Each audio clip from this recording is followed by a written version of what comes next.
살아계신 주의 영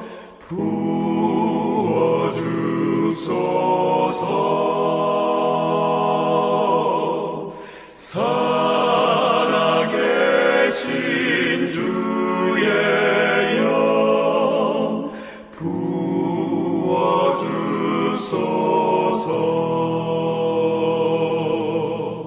새로 지은 내 마음 속에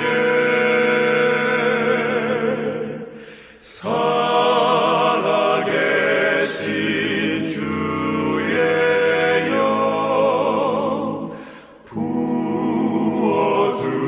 부어주소서.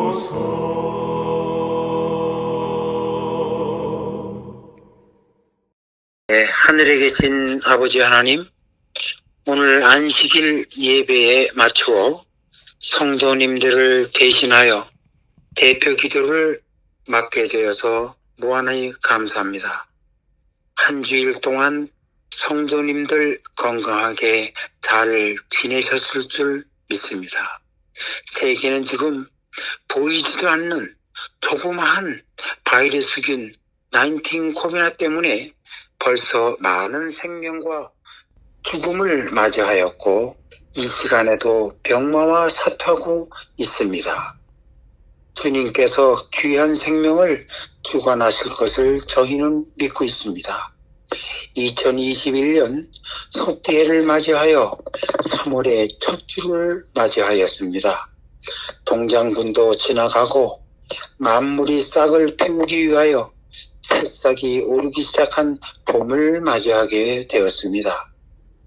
하늘에 구름도 흐르듯 또 시냇물도 흐르듯 다시 돌아오지는 않습니다.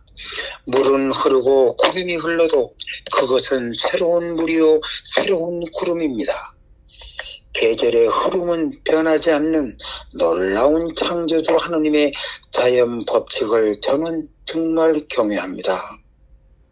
씨를 뿌리고 내일 새싹이 나오지 않은 것 같이 우리는 인내하며 기다릴 것입니다. 3월의 봄 기운을 가슴을 활짝 펴서 맞이하여 우리 모두에게 새로운 믿음 생활이 시작되기를 간절히 기도합니다. 다투지 말고 웃으며 용서하고 사랑으로 배려하면서 기도하면서 살아가게 도와주시옵소서. 살아서 숨을 쉬어 감사합니다. 또한 다시 우리 본당 예배를 통하여 서로 얼굴을 마주보고 이야기하며 예배 보기를 기약하며 기도합니다. 행복하여서 웃는 것이 아니라 웃어서 행복한 매일매일의 건강한 삶이 되기를 바라옵니다. 목사님의 설교 말씀에 주님께서 역사하시어 저희에게 희망과 믿음의 새싹이 심플 수 있게 성령님이 충만하시기를 바라오며 이 모든 말씀 저희를 지극히 사랑하시는 예수 그리스도의 이름으로 기도드렸습니다. 아멘.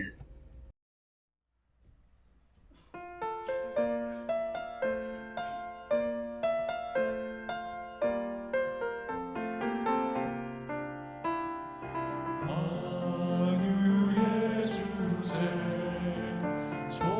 존귀하신 예수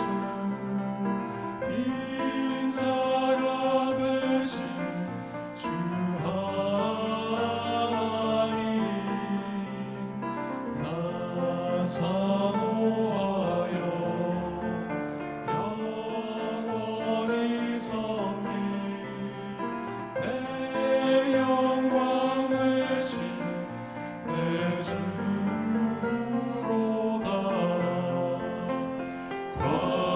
광명한 해와 영광한 저달빛 수많은 별들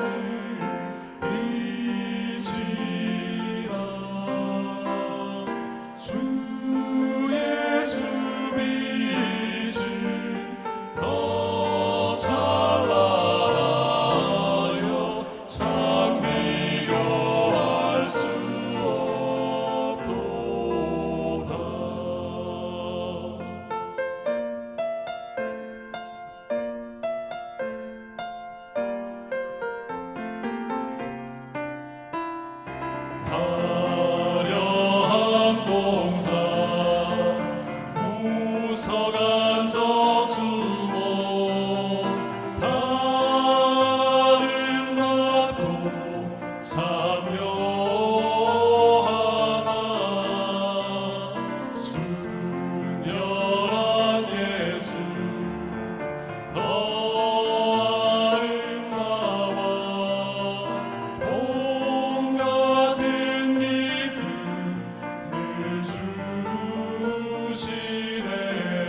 행복한 안식일입니다.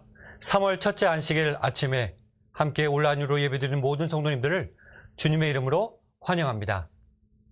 3월이 시작되어서 문득 드는 생각은 우리가 실내에만 있기에는 남과 주의 하늘과 날씨가 참으로 황송하다는 생각이 들 정도로 봄처녀를 맞이하는 설렘이 있는 한 주가 아니었나 생각합니다.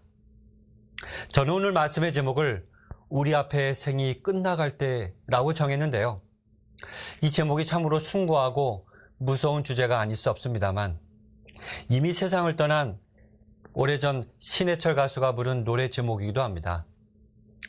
제 기억 속에 이 80년대 후반에 고등학교 시절에 당시 워크맨을 들고 머리에 이어폰을 끼고 다니는 학생들이 종종 있었습니다. 10대에는 그 리듬과 박자가 좋아서 듣지만 언젠가부턴가 마음에 느끼지 못했던 노랫말이 귀에 들어올 때가 있는 법인 것 같습니다. 지난주는 그 노랫말이 제 가슴에 마치 공명처럼 느껴진 듯 하였고요. 흐린 창문 사이로 별이 뜨던 그 교실. 나는 기억해요. 내 소년 시절의 파랗던 꿈을. 세상이 변해갈 때 같이 닮아가는 내 모습에 때론 실망하며 때로는 변명도 해보지만 흐르는 시간 속에서 질문은 지워지지 않네. 우린 그 무엇을 찾아 이 세상에 왔을까? 그 대답을 찾기 위해 우리는 홀로 걸어가네. 세월이 흘러가고 우리 앞에 생이 끝나갈 때에 누군가 그대에게 작은 목소리로 물어보면 대답할 수 있나? 내 소년 시절의 후회는 없노라고. 한 번쯤 이 질문을 스스로에게 던져보지 않으셨을까 생각해 보게 됩니다. 우리 앞에 생이 끝나갈 때에 누군가 나에게 작은 목소리로 물어본다. 너는 지나간 세월에 후회 없이 살았다라고 말할 수 있는 삶을 오늘 살고 있는가? 오늘 이 질문에 대한 대답을 저는 성경 본문에 있는 말씀을 통해서 함께 살펴보고자 하는데요. 사도행전 7장 54절부터 8장 1절까지 있는 스데반 집사님의 그 생이 끝나가는 그 장면, 그 기록을 우리가 함께 살펴보겠습니다. 어쩌면 이 본문은 우리 자신의 삶에 후회 없다라고 대답하기 위한 마치 정답지를 미리 살펴보는 장면은 아니었을까라고 하는 생각이 들 정도로 우리가 다 잘 아는 내용이자 할지라도 묵상할 만한 가치가 있는 본문이라고 생각합니다. 자신을 향해서 돌을 던지는 자들을 향해서 용서해달라고 기도하며 숨을 거둔 스데반 집사님. 그 죽음의 순간에 천사의 얼굴과 같이 평온하게 죽음을 맞는 그 어느 집사님이 그 별은 지고 있지만 그가 남긴 것은 누군가의 마음에 남아있는 것처럼 보여지는 것, 끝난 것이 아니었음을 우리는 잘 알고 있습니다. 그리고 그 교훈이 오늘 우리 마음에도 공진을 일으켜서 감동으로 우리 마음 가운데 퍼지게 되기를 기도하는 마음입니다. 본문의 말씀을 함께 읽어보실까요? 저희가 이 말을 듣고 마음에 찔려 저를 향하여 이를 갈거늘 스데반이 성령에 충만하여 하늘을 우러러 주목하여 하나님의 영광과 및 예수께서 하나님 우편에 서신 것을 보고, 중약하에서 58절입니다. 성 밖에 내치고 돌로 칠세 증인들이 옷을 벗어 사울이라 하는 청년의 발에 두니라. 60절입니다. 무릎을 꿇고 크게 불러 가로되 주여 이 죄를 저들에게 돌리지 마옵소서. 이 말을 하고 자니라. 8장 1절입니다. 사울이 그의 죽임당함을 마땅히 여기더라. 저는 오늘 이 본문에 있는 말씀을 통해서 세 가지 점을 함께 묵상하고 살펴보고자 하는데요. 첫째로 54절에 있는 말씀을 보게 되면 저희가 이 말을 듣고 마음에 찔려 저를 향하여 이를 갈거늘 이라고 기록한 장면을 저는 묵상하게 되었습니다. 그러면서 제 마음 가운데 떠오르는 한 가지 흐름은 이 종교라고 하는 것이 남에게 이를 가는 종교가 있는가 하면 반대로 자신에게 대하여 톱질하는 신앙이 있다라고 생각해 보았습니다. 당시 유대인들의 삶 자체가 종교적 의식과 행위들로 점철된 삶이었습니다. 요즘 우리가 관계를 맺는 분들 가운데 아마도 성도님들 대부분이 기독교인이라 해도 과언이 아닐 만큼 종교적인 사람들 많이 만나죠. 그와 같이 본문에서도 종교인들 중에 행동파 종교인들이 성령에 충만한 한 집사님을 어떻게 대하는지 우리는 그 대조적 장면을 비교해놓고 보고 있는 것입니다. 여러분께서 잘 아시다시피 스데반 집사님은 최초의 초기 교회 7 집사님 중에서 가장 경건하고 지혜가 충만한 집사님으로 우리는 알고 있습니다. 게다가 이 집사님은 유대 태생이었지만 어려서부터 헬라어를 잘 말하고 헬라 사람의 습관과 문화에 참으로 익숙했기 때문에 종종 이 집사님은 헬라파 유대인들의 회당에서 오늘날의 교회죠. 복음을 전파할 기회가 많이 있었습니다. 당시 제사장들과 이 관원들은 스데반 집사님이 그 예언을 잘 꿰뚫고 있고 율법을 분명히 알 뿐만 아니라 깊은 경건과 넓은 신앙의 사람인 것을 다 잘 알고 있었습니다. 당시 주류가 되는 이 종교인들이 스데반 집사님과 변론하기 위해서 그 변론에서 이기기 위해서 어떠한 준비를 했는지 우리는 너무나 잘 알고 있죠. 스데반이 성전에서 율법에 대하여 참남되이 말했다고 증언하도록 사람들을 돈으로 주고 매수하여서 그 증인 때에 미리 증인들을 준비시켰습니다. 스데반이 성전을 헐고 모세가 준 율법을 고치겠다고 한 그 말을 증인들로 하라고 돈을 주고 거짓 증언을 하도록 매수한 것이죠.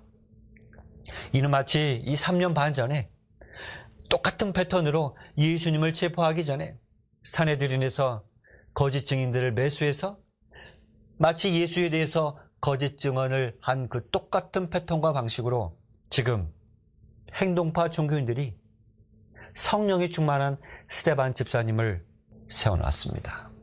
그리고 그들은 로마 당국자들에게 뇌물도 주었습니다.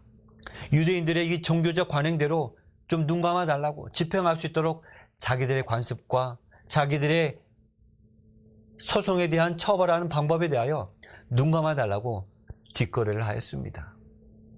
이렇게 다 판을 다 짜놓은 다음에 스데반을 체포하여서 산헤드린 앞에 세웁니다.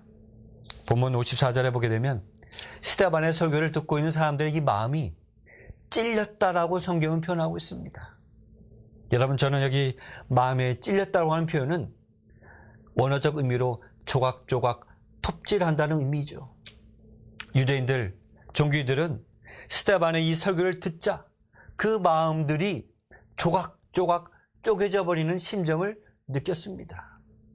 그렇지만 어떻게 반응했습니까? 이를 간다고 하는 표현이 기록되어 있죠.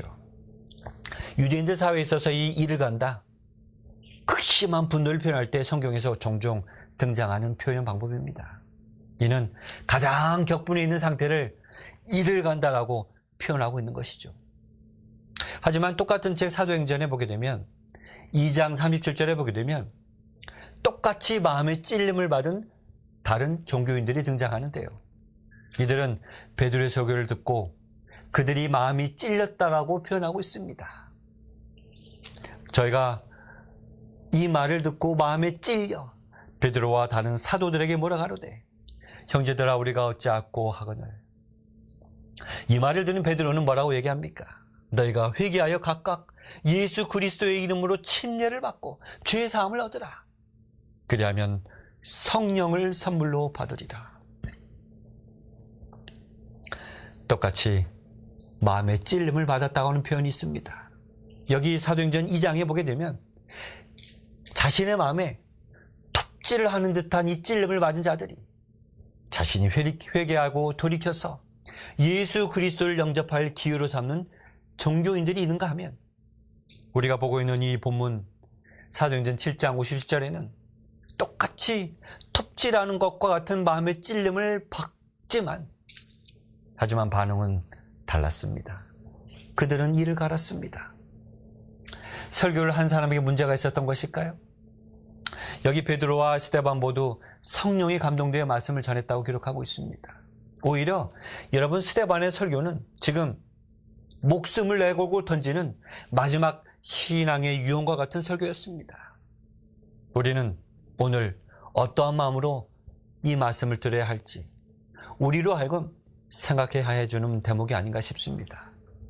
마치 목이 곧은 마음이 아닌 마음에 톱질하는 마음으로 상한 심령으로 주께 회개하는 가운데 주께의 마음을 드리기 위해서 예배하는 시간이 되길 간절히 바라는 것이죠. 이렇듯 성령께서는 모든 종교인들의 마음 가운데 이 시간 찾아오십니다. 마음에 찔림을 주시고 회개하는 영을 성령을 통해 불어넣어 주십니다. 하지만 이런 마음의 찔림을 자신의 마음에서 답을 찾기보다는 어떤 다른 외부적 요인에게서 답을 찾으려고 하는 방식으로 신앙한다는 것은 우리 본문에서 살펴보듯이 얼마나 위험한 신앙인지 본문은 보여주고 있습니다. 성령 안에서 기도와 간구를 드리는 회개의 자리가 이 시간 온라인 예배를 드리는 모든 사람들에게 함께하길 바랍니다.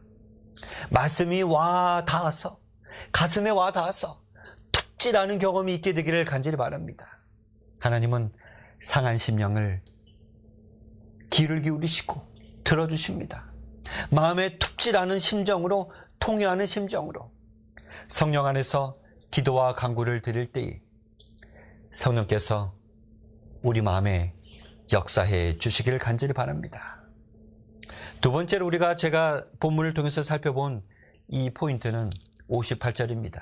성 밖에 내치고 돌로 칠세 증인들이 옷을 벗어 사울이라 하는 청년의 발에 두니라.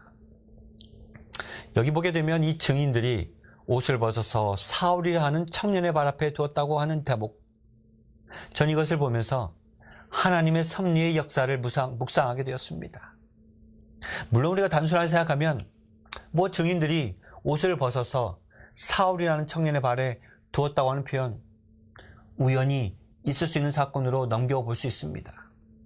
하지만 저는 이 대목을 읽으면서 혹시 사울이 이 청년이 스데반 집사의 죽임을 계획하고 행동으로 옮긴 행동파 두목은 아니었을까? 행동대원의 두목은 아니었을까? 이런 생각을 하게 되었는데요. 이런 생각을 지지해주는 제 영감의 글을 한번 소개해드리고자 합니다. 사도행전에 보게 되면 스데반의 죽음 이후로 사울은 그때의 공로가 참작되어 사내들인 공회원에 선출되었다고 기록하고 있습니다. 여러분, 지금 누군가의 생명을 끊어버리는 데 공로를 한 이 사울이 스데반의 죽음에 대한 공로를 인정받았다는 것 여러분 읽으셨죠? 그렇다면 그가 스데반의 죽음에 기여했다고 하는 뜻 아닌가요? 그래서 성경은 이를 가는 이 종교인들로 구성된 이 증인들이 그들의 행동에 대한 이 책임을 누구 앞에? 사울이라고 하는 청년 앞에 내려놓는 암시적 행동을 이렇게 표현하고 있는 것입니다. 그렇지 않고서야 어떻게 사울이 스데반의 죽음을 그의 공로로 인정받아서 사내들인 공회원이 될 수 있겠습니까?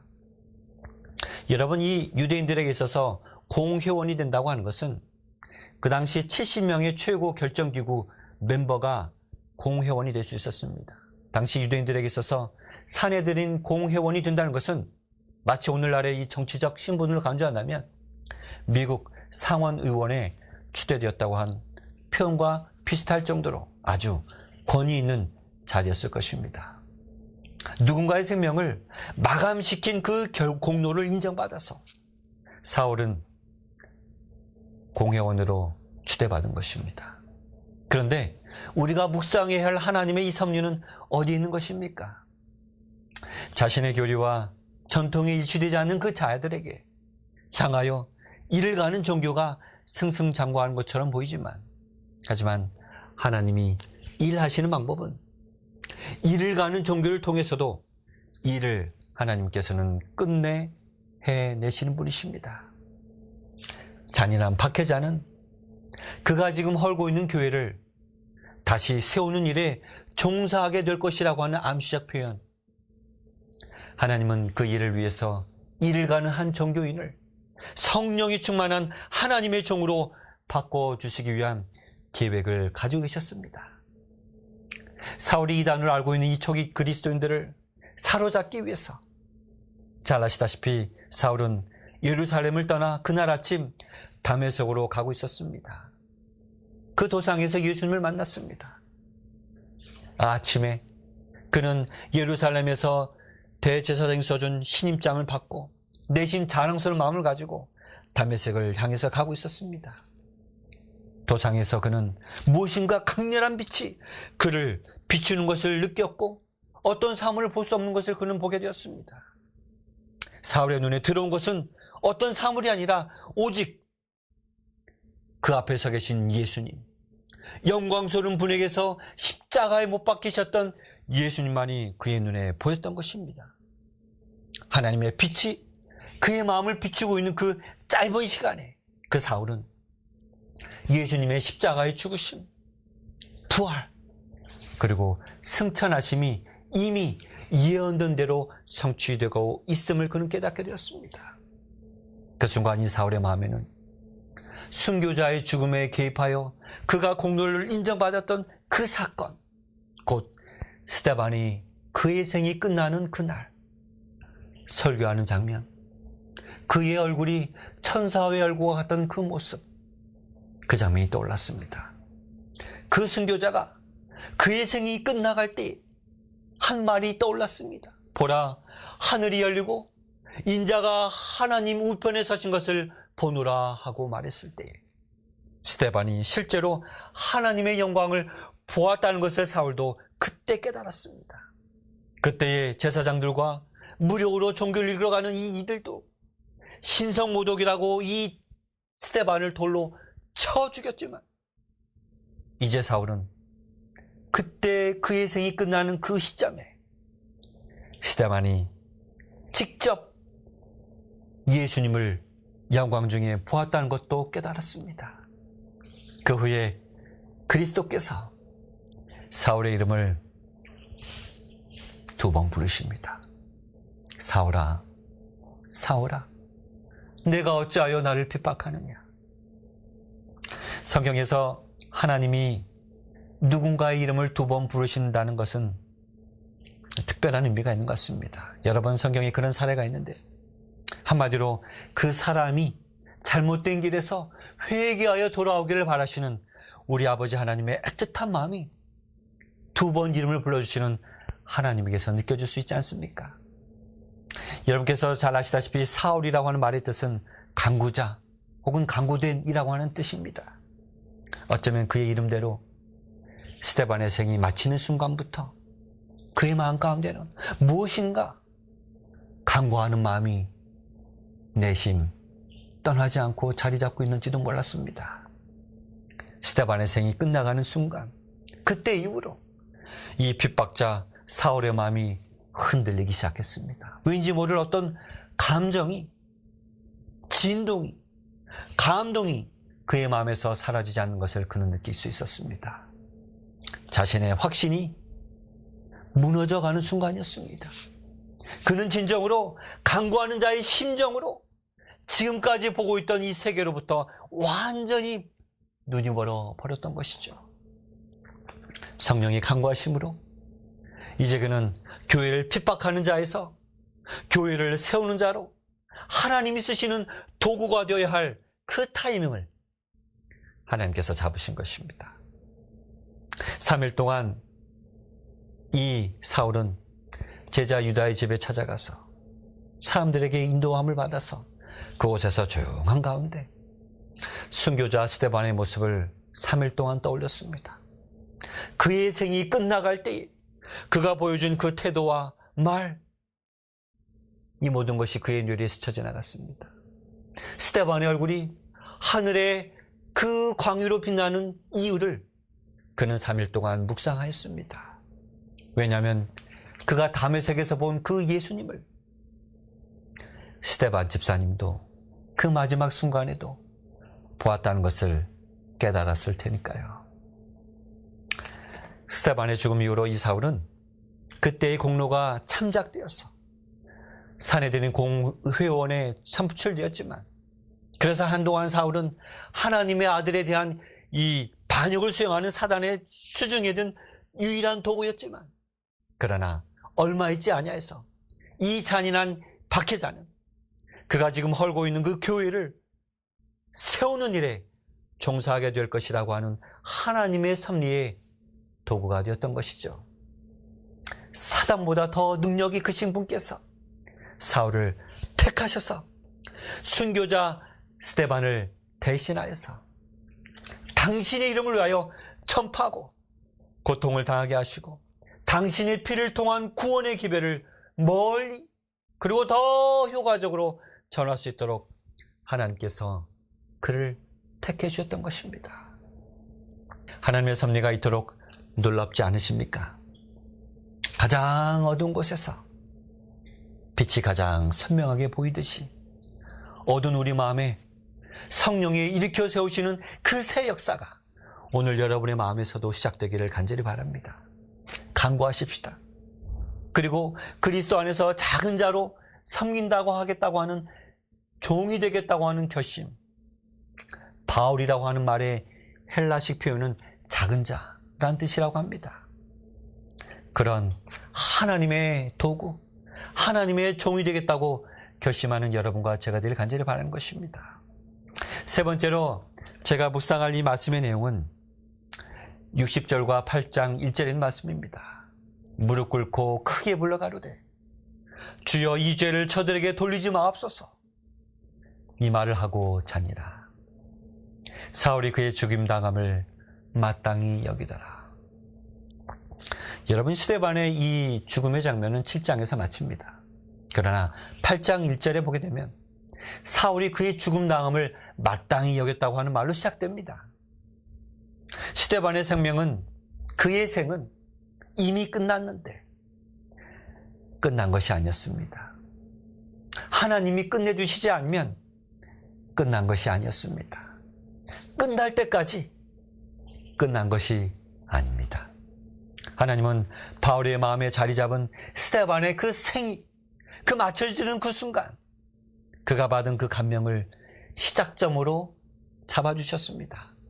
비록 이성적으로는 스데반의 이 죽음 당함을 마땅히 여겼다라고 표현되고 있지만 스데반의 생이 끝나는 그 순간 하나님은 이 핍박자의 마음에서 일을 시작해 주셨습니다. 그의 마음에 기록된 스데반 집사님의 마지막 용서의 기도. 주여, 이 죄를 저들에게 돌리지 마옵소서. 이 한마디는 사울이라 불리는 이 청년에게 가시지 않는 세계의 못이 되었습니다.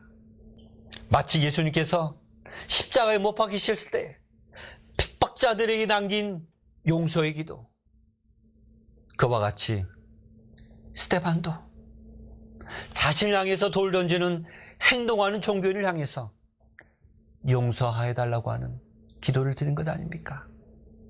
사랑하는 성도 여러분, 가장 좋은 종교는 용서하는 종교입니다. 누군가의 마음에서 용서하는 종교가 살아났다고 하는 것은 그것으로 종교는 끝난 것이 아니고 종교는 누군가의 마음에서 다시 시작됩니다. 그것이 종교의, 기독교의 본질입니다. 비록 세월이 흘러서 누군가의 생이 참으로 억울하게 끝난 것 같다 할지라도 그것으로 끝난 것이 아니었습니다. 어떻게 교회를 파괴하던 그 자가 교회를 세우는 자가 될 수 있단 말입니까? 그것은 나를 용서하시는 하나님의 은혜 때문인 것입니다. 어떻게 그리스도인들의 생을 끝내주는 자가 그리스도를 위해서 날마다 죽노라고 선언할 수 있는 자가 될 수 있었을까요? 그리스도의 십자가의 사랑만이 이것을 가능하게 해주는 것입니다. 비록 스데반의 생애는 억울하게 끝났을지라도 그의 삶에서 증명된 그리스도는 사울이라 불리는 청년의 마음에서 시작되었습니다. 그리고 하나님은 그의 마음에 시작하실 때를 마련해 주셨습니다. 다메섹 도상에서 사울이 예수님을 처음 본 순간 그는 스데반의 마지막 모습을 왜 그렇게 자주 지울 수 없었는지, 왜 스데반의 얼굴이 천사의 얼굴과 같았는지 그는 이해할 수 있었습니다. 사울, 그 이름의 뜻대로 강구자라는 말처럼 그는 스데반의 생이 끝난 그 시점부터 더욱 강구하는 자가 되었습니다.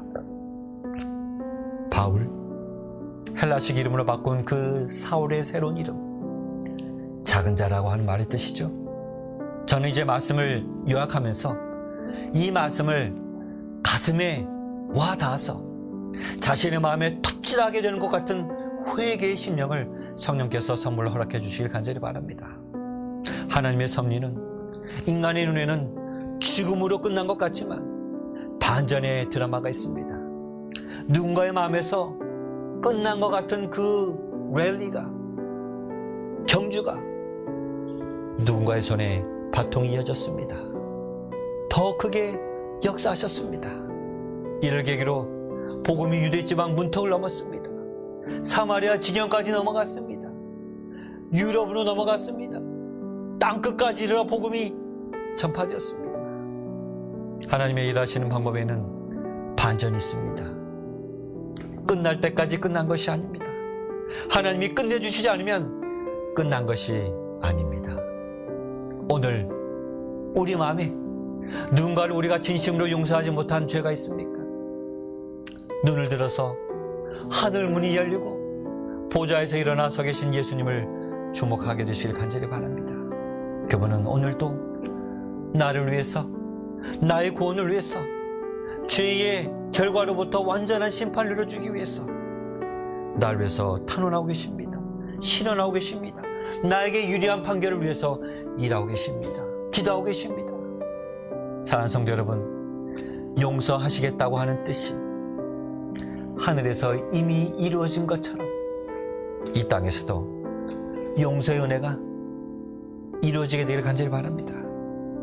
우리의 생이 끝나갈 때에 누군가 나에게 작은 목소리를 물어보면 여러분은 어떤 대답을 하시겠습니까? 어떤 대답을 위한 준비를 하시고 계십니까? 하나님께서 여러분을 축복해 주시고 우리의 마지막 생의 그 순간 우리의 표정과 우리의 시야가 영광 중에 재림하시는 예수님을 보고 오늘도 예수님께서 우리를 위해서 용서의 기도를 드려주시는 것만큼 이 땅에서도 형제를 용서하고 그리스도를 위해서 작은 종이 되겠다고 간구하시는 여러분과 제가 되기를 간절히 바라면서 말씀을 마치겠습니다.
하늘에 계신 우리 아버지 하나님, 오늘 이 안식일의 주인이신 창조주를 각 처소에서 온라인 예배 자리로 인도하신 은혜를 감사드립니다.